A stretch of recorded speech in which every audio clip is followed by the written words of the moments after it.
Visi mes turime daugybę vidinių resursų, tačiau labai dažnai esame linkę juos apriboti savo pačių įsitikinimais, suformuotais auklėjimu, kitų žmonių primestomis nuostatomis ar kažkokiamis visuomeniniais taisyklėmis, kažkur nugirstais posakiais, matytais filmais. Labai gaila, tačiau būtent mes patys nuo pat vaikystės statome savo vidinius kalėjimus ir atimame iš savęs galimybę būti laisviems.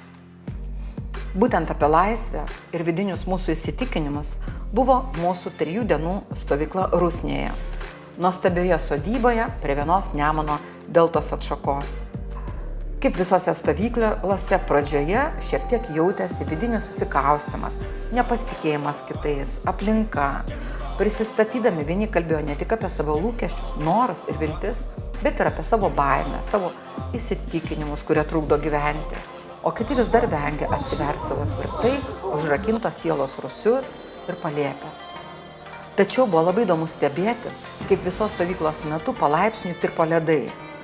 Žmonės vis labiau ir labiau ėmė skleistis kaip nuostabiausi žiedai, o kai kas net įveikė savo ilgai puoselėtas baimės. Keletas, kurie anksčiau kalbėjo apie vandenį, kuris juos gąsdino savo tamsa, dabar ne tik sugebėjo 3 kartus per dieną šokti į vandenį, bet ir pastebėjo, kad šitas vanduo gaivina, dovanoja gyvybę, net gydo. O kai kas sugebėjo bent jau stovyklos metu atsisakyti savo įpročio valgyti naktimis, o kiti, kuo lengviausiai įveikė scenos baimę, leido savo šokti, dainuoti ar pristatinėti projektus. Nuostabiausia, stovykloje buvo ne tik atskleisti naujuosius savo resursus, bet ir panaudoti savo senuosius talentus ir gabumus. Mūsų stovykla būtų neįmanoma be Danielės ir Šarūnės kulinarinių gabumų. Didžiulis dėkui joms, kad mumis rūpinosi ir maitino ne tik per didžiausias pertraukas, bet rūpinosi kava, sausainukais paskaitų metu. Be abejo, jos sulaukė pagalbos iš kitų stovyklos narių, iš Milanos ir Osvaldo. Ačiū jiems. Rytais iš miego mums padėdavo prabusti Inos mankšta.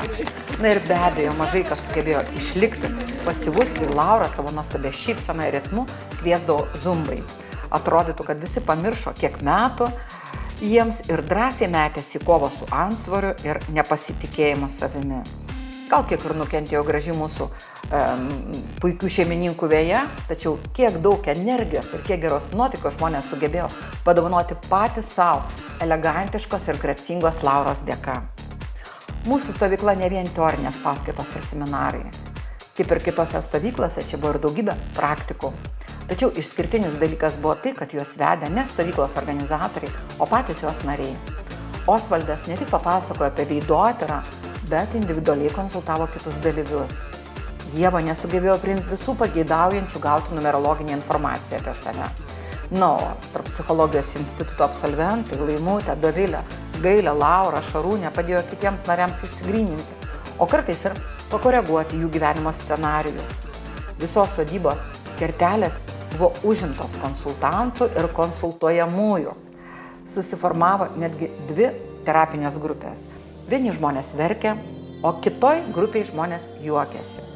Bet abiejose grupėse virė emocinis buljonas, vyko darbas, gryninosi santykiai, žmonės naujai vertino savo tikslus, atskleidė savo lūkesčius. Ir po truputį prasidėjo apsivalymo ir performavimosi procesas. Norint kažką pakeisti savo gyvenime, mums reikia ne tik pradėti mąstyti ir elgtis kitaip, bet ir atsipalaiduoti. Tarsi iš šalies pažvelgti save. Be abejo, tai pasiekti mums padeda meditacija, psichoterapija, tačiau seminare mes pamatėm, kad labai galingas įrankis tam pasiekti yra humoras ir juokas.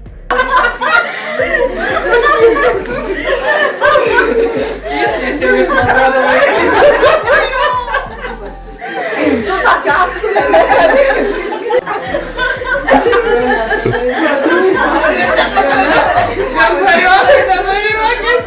Kambariokai liko neišvengia vakar, tai už tą dabar jie pasidarė. Tai jokia niekada.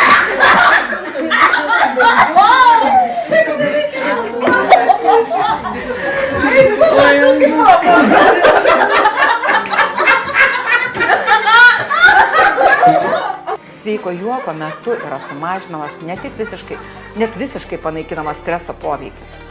Sumažėja arba sustoja kortizolio gamyba. atsinaujina, sustiprėja imuninė sistema. Smegenyse susidaro naujos sinapsės.